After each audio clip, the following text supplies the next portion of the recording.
Welcome to Dream Tale Sleep Stories. Tonight's reading is The Friendly Ghost of Rosewood School. Settle into your bed or sofa and let your shoulders, jaw, and eyelids grow heavy. Inhale slowly, 1, 2, 3, and sigh the air away, allowing the day to fade into quiet dark. With every soft inhale, you invite fresh English phrases. With every gentle exhale, stray thoughts drift farther off. Behind my voice flows a gentle 528 Hz melody, renowned for guiding the mind toward deep relaxation. Keep your eyes closed or follow the captions, whichever feels right. Simply receive the rhythm and resonance of the language.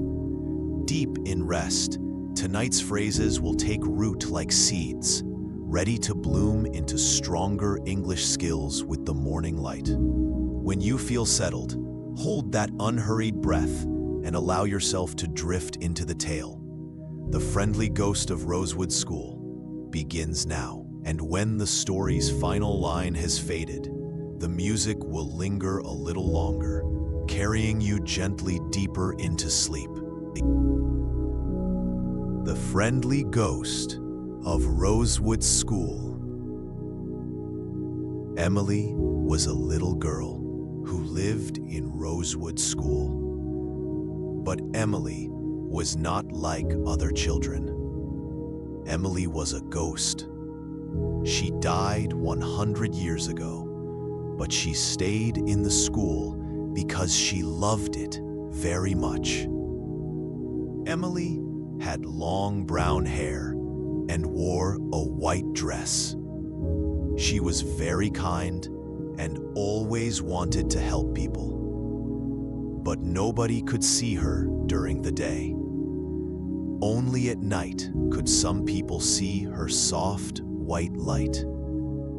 The school was very old and beautiful. It had red brick walls and big windows. There were many classrooms, a library, and a playground. Emily knew every room in the school. She had been there for so long. Every morning, new children came to school. Emily watched them from the windows. She saw happy children and sad children. She saw children who had many friends and children who had no friends. Emily wanted to help them all. One Monday morning, a new girl came to school. Her name was Sarah. Sarah had short black hair and big brown eyes. She looked very scared. It was her first day at Rosewood School, and she did not know anyone. Sarah walked slowly into the school. She carried a red backpack and held her mother's hand tightly. Her mother talked to the teacher, then said goodbye. Sarah was alone. Emily watched Sarah all day. Sarah sat alone at lunch. She did not talk to anyone. During art class, Sarah dropped her pencils on the floor. She looked very sad. That night, Emily decided to help Sarah. When everyone went home, Emily went to Sarah's classroom. She found Sarah's desk and saw that Sarah had left her homework book behind. Emily picked up the book with her ghostly hands. She could touch things when she tried very hard. She carried the book to the school office and put it on the secretary's desk. Tomorrow, the secretary would give it back to Sarah. The next day, Emily watched as the secretary gave Sarah her book. Sarah looked surprised and happy.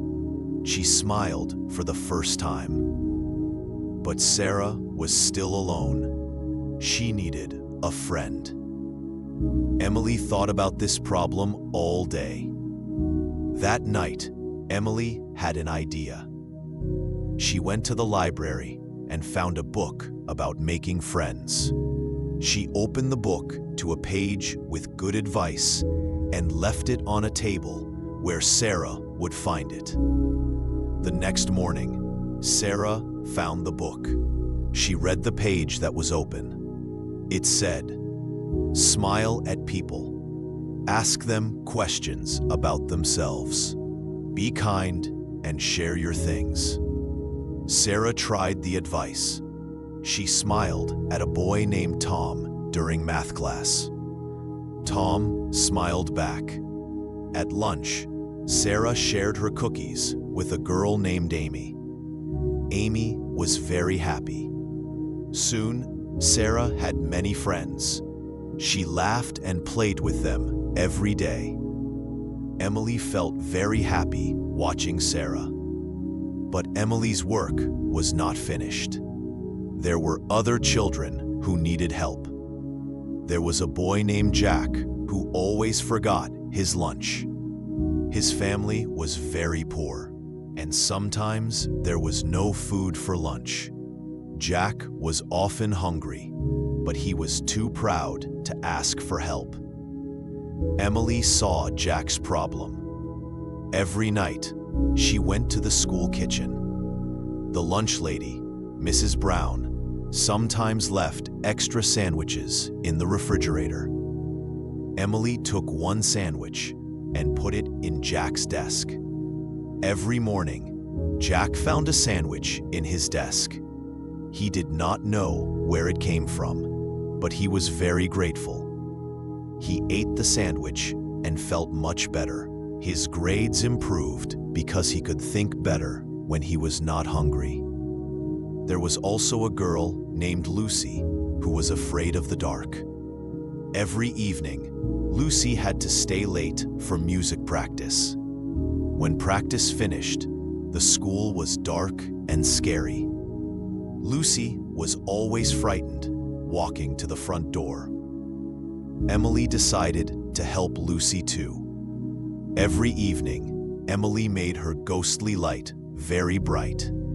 She walked behind Lucy from the music room to the front door. Lucy saw the soft white light and felt safe.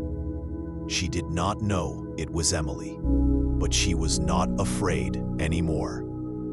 The janitor, Mr. Peterson, was an old man who worked very hard. He had to clean the whole school every night. Sometimes he was very tired and forgot to clean some rooms.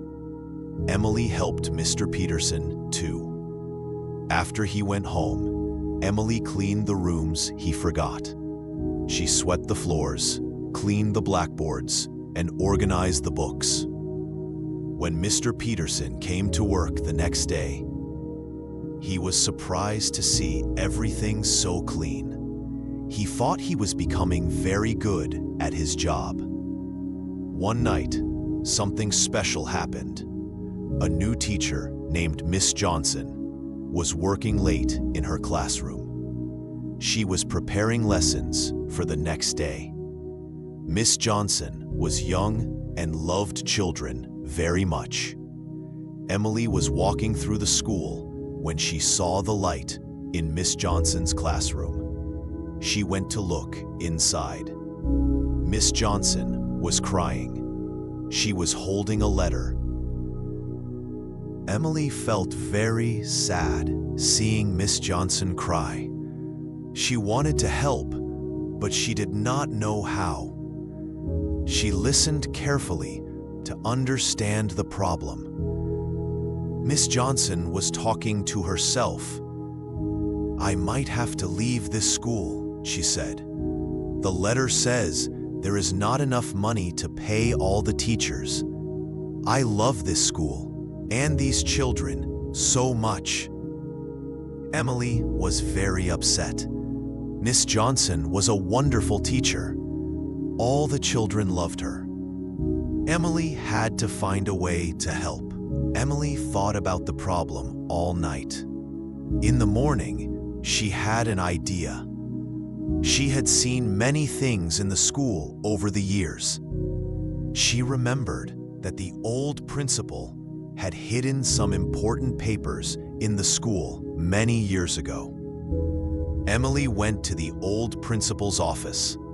It was now used for storage. She looked behind old boxes and under dusty furniture.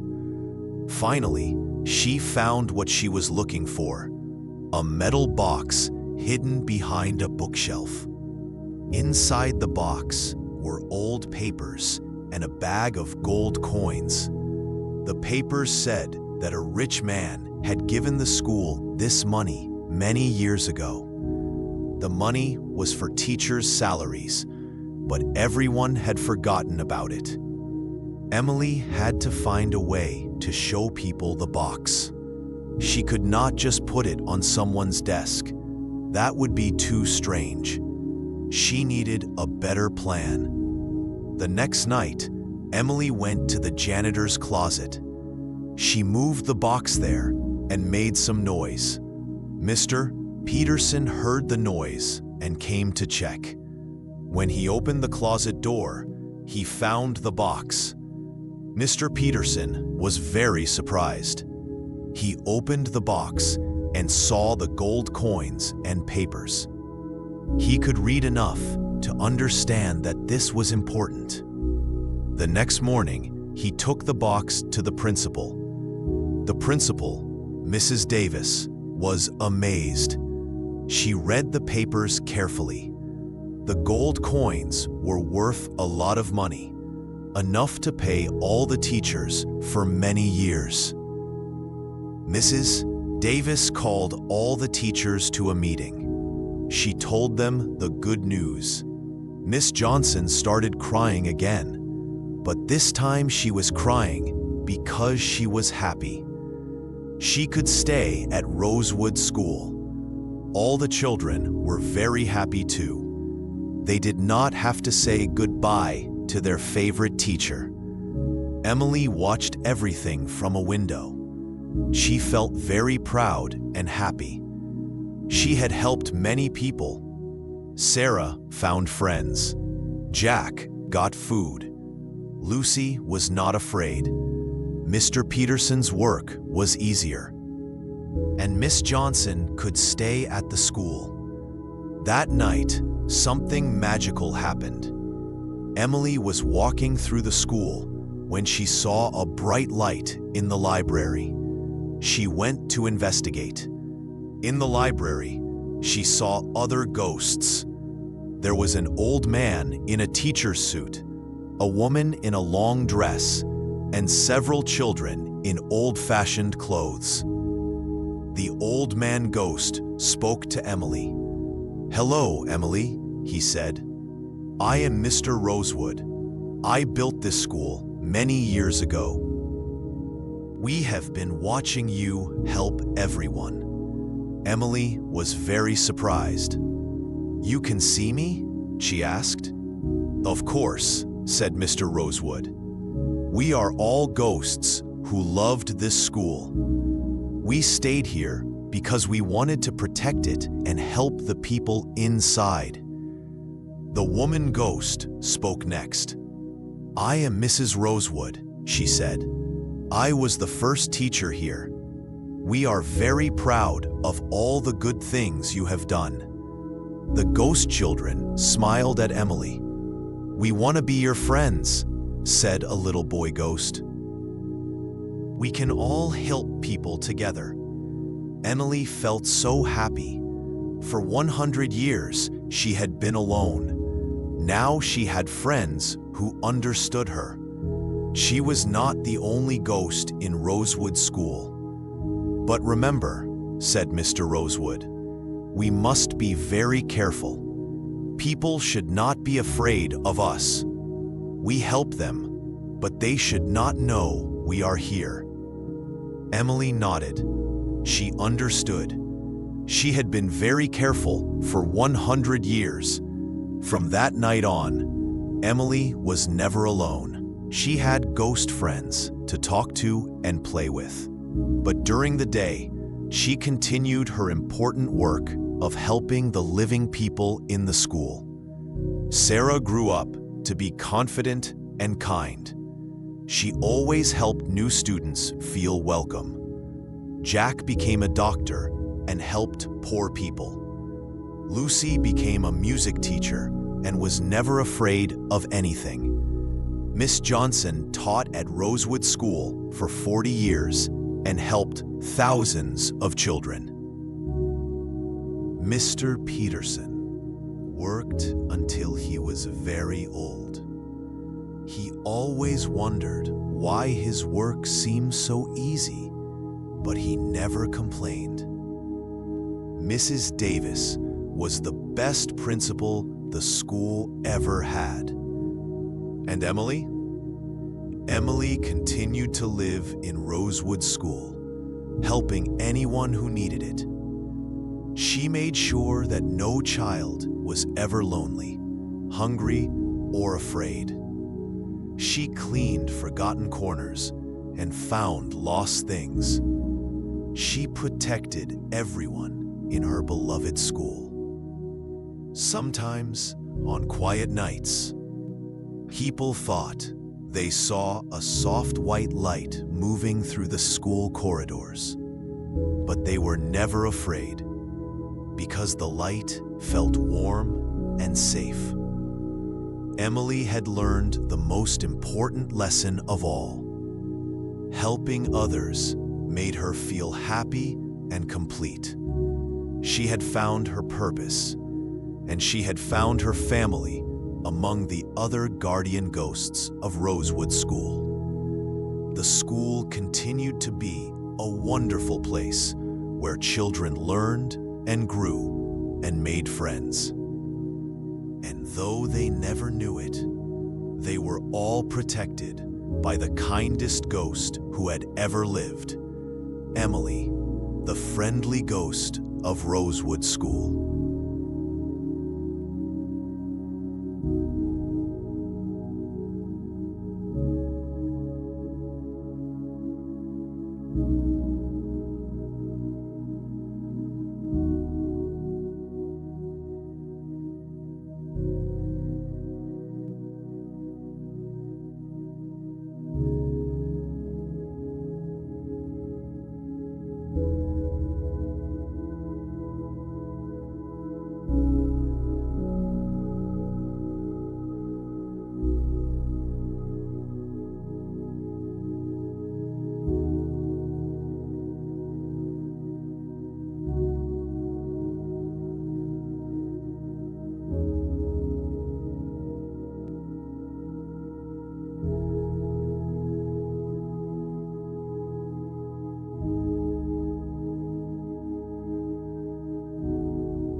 you